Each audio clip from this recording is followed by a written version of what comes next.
The relations between India and Sri Lanka are scaling new heights. This follows increased engagement in fields such as energy security, economic cooperation, better connectivity between the two countries as well. Prasar Bharati special correspondent Ahmed Muin Farooqi spoke to the High Commissioner of India in Sri Lanka, Gopal Baglay, to get a perspective on the relationship. The neighborhood first policy propounded by Prime Minister Narendra Modi and Sagar Outlook have made a lasting impact on the immediate neighborhood in general and Sri Lanka in particular. However, the strength of India-Sri Lanka relations has further gone beyond what has been before the last 3 years. We now speak to the outgoing High Commissioner of India to Sri Lanka, Shri Gopal Baglay. Sir, thank you for speaking to us. Sir, to begin with, India-Sri Lanka relations, they have gone from strength to strength and have touched several new milestones. However, during your term here, there have been huge number of challenges as well as, on the other hand, we have had huge number of projects as well. Could you kindly elaborate on a few impactful ones? Thank you very much, Dr. Farooqi, for speaking to me, and namaskar to all the viewers in India and abroad.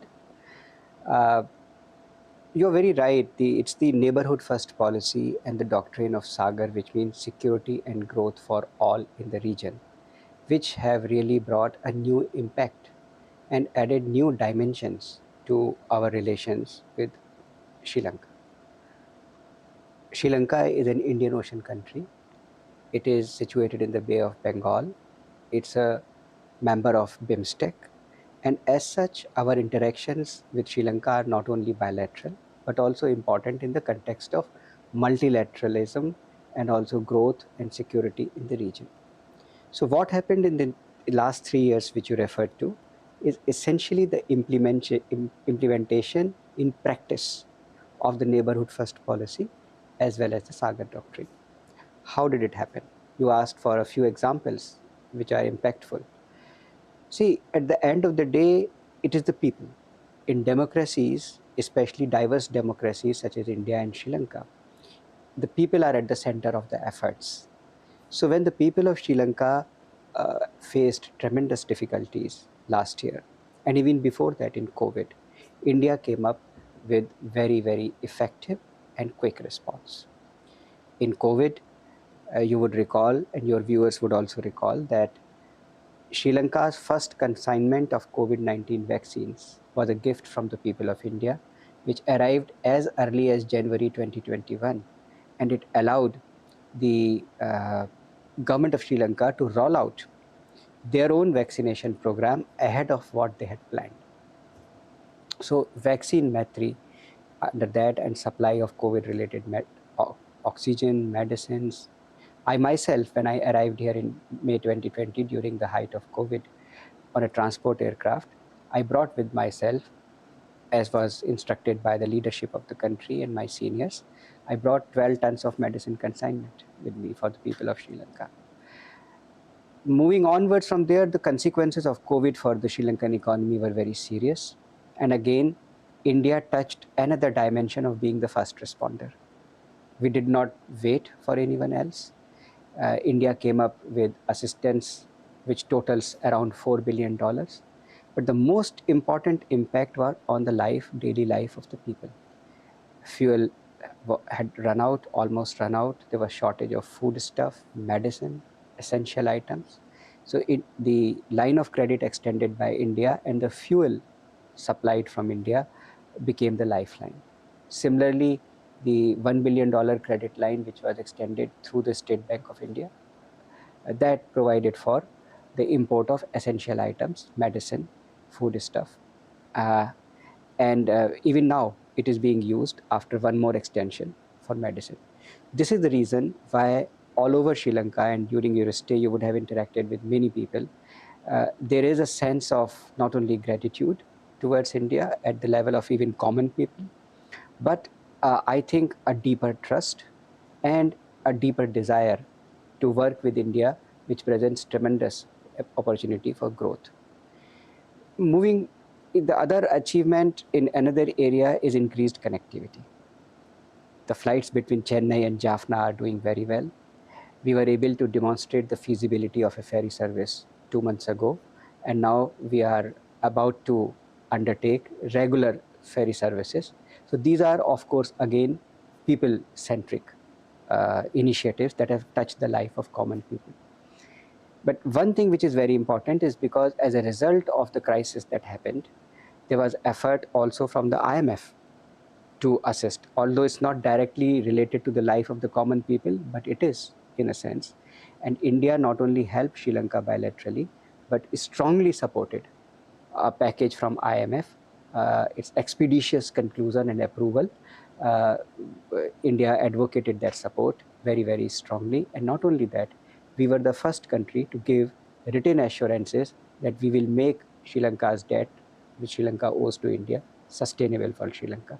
That was most important in IMF deciding in the first place last year around March and April for the package of about $2.9 billion for Sri Lanka. Now, when Sri Lanka is engaged in debt restructuring with all its creditors, India, which is not a member of Paris Club, but for the welfare of Sri Lanka, we joined as a co-chair of the Official Creditors Committee along with Japan and France. And few weeks ago, the OCC Secretariat, the Paris Club Secretariat, has made the announcement that Sri Lanka and OCC members, the Official Credit Committee, they have reached an understanding of debt restructuring. Again, not being a Paris Club member, India is still participated in those discussions and actually led those discussions. So all these initiatives are in a sense one of their kind. The problems that Sri Lanka faced, our region faced, because stability in our neighborhood is very important for us also. Those challenges required innovative and creative approach, solutions, and under what you mentioned, the neighborhood first policy and Sagar doctrine, and very clear and decisive leadership, we were able to take those innovative decisions. And I think that this has not only benefited the people of Sri Lanka, but has benefited the region as a whole. Absolutely, sir.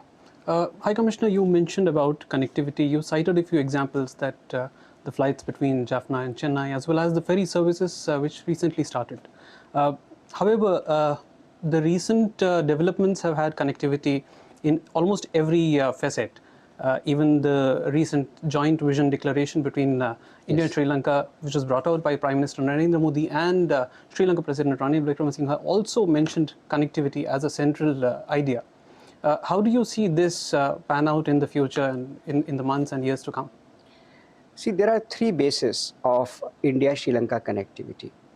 One is we have deep bonds of civilization. There is a common cultural context. Second is that our developmental aspirations are very similar because of the cultural connect, history, geography. Our aspirations for democracy and development are very similar of the people in both the countries. The third, now this is the metrics that we have. Connectivity can be the enabler to leverage these two pillars of strength, that is bonds of civilization and the aspirational connect. Connectivity can help us leverage it and enable the people of the two countries to grow together. And Sri Lanka can take advantage of the tremendous opportunities presented by India's growth. Now, in what manner? As you know, you mentioned the connectivity being the centerpiece of the vision document on which the two leaders agreed during the visit of the President of Sri Lanka to India in July this year. There are few main elements. One is the energy and power, geared towards not only ensuring Sri Lanka's energy security through supplies from India with the help of a pipeline, multi-product pipeline, but also building a power grid connection between India and Sri Lanka, which will allow Sri Lanka to have a regular and a fourth source of revenue and fourth source of foreign exchange. Currently, as you know, export, overseas remittances, and tourism are the main earners of foreign exchange, and all these suffered in the consequences of COVID, and therefore that was an important factor why the crisis erupted last year.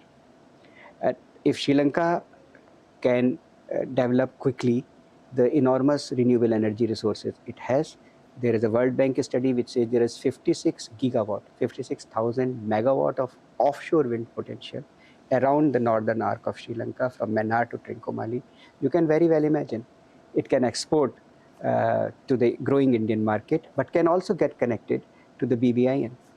Bangladesh, Bhutan, Nepal, as you know, now have electricity export to India. That the trade is happening, and connectivity with Sri Lanka, Sri Lanka's connectivity with India will therefore help Sri Lanka in many ways.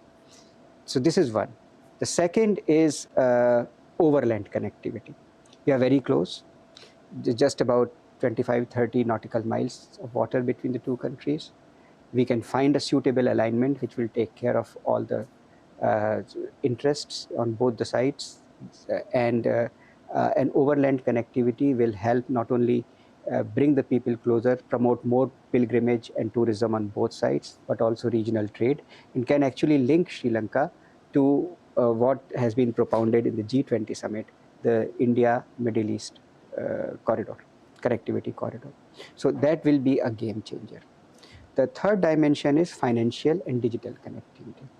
We are on the cusp of launching the UPI-based digital transactions, which in the first place will also help Indian tourists. And as you know, Indian tourists are the largest number of foreign tourists coming to Sri Lanka. INR has been allowed as a currency of trade transactions.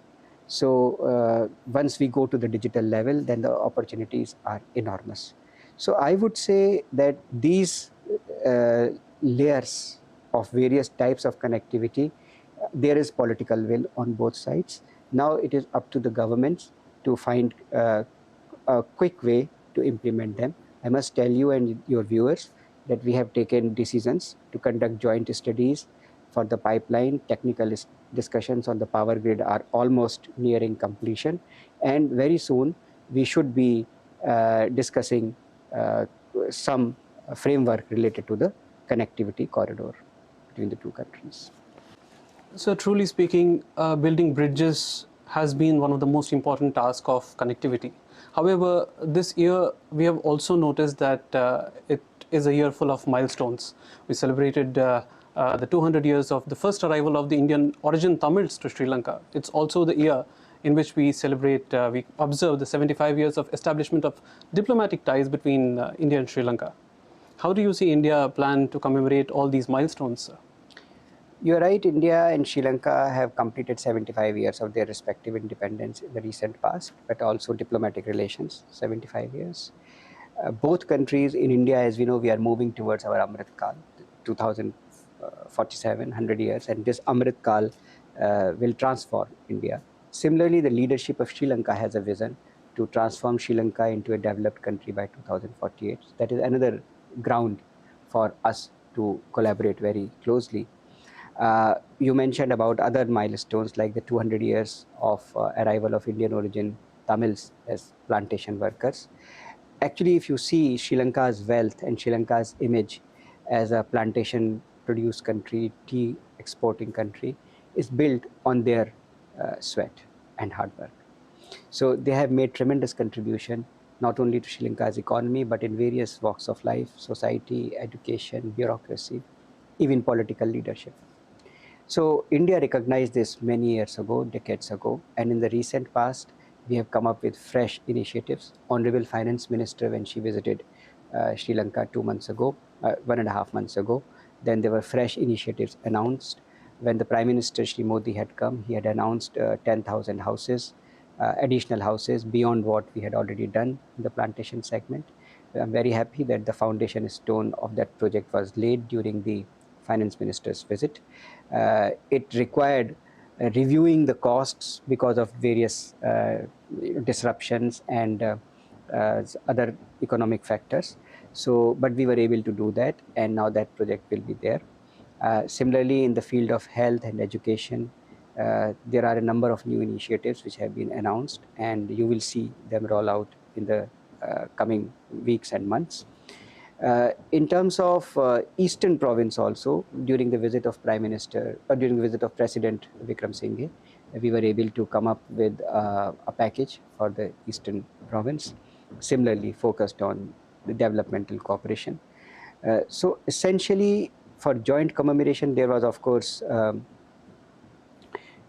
we have launched a logo, joint logo to commemorate 75 years of diplomatic relations. But this is the time when we have to look at transforming our economic partnership. And that will be the biggest commemoration if we can add some of those elements that we spoke about, the elements of connectivity, the big ideas. If we can convert them quickly, I think that will be a true tribute to the potential of our people. I must also add that not only 200 years of the IoT are being commemorated, but the Office of the Assistant High Commission of India in Kandy, which was during the colonial times known as the Office of the Agent of India, which used to look after the estate workers related matters, has this year completed 100 years. And that is perhaps the oldest Indian diplomatic representation anywhere in the world. That speaks about India's commitment to the people of Sri Lanka. Thank you very much, High Commissioner, sir, for speaking to us. As you demit your office, we wish you best for your future endeavors, sir. I thank you very much, and your viewers, and in advance, my season's greetings and good wishes. Thank you, sir. Thank you. Well, the head of state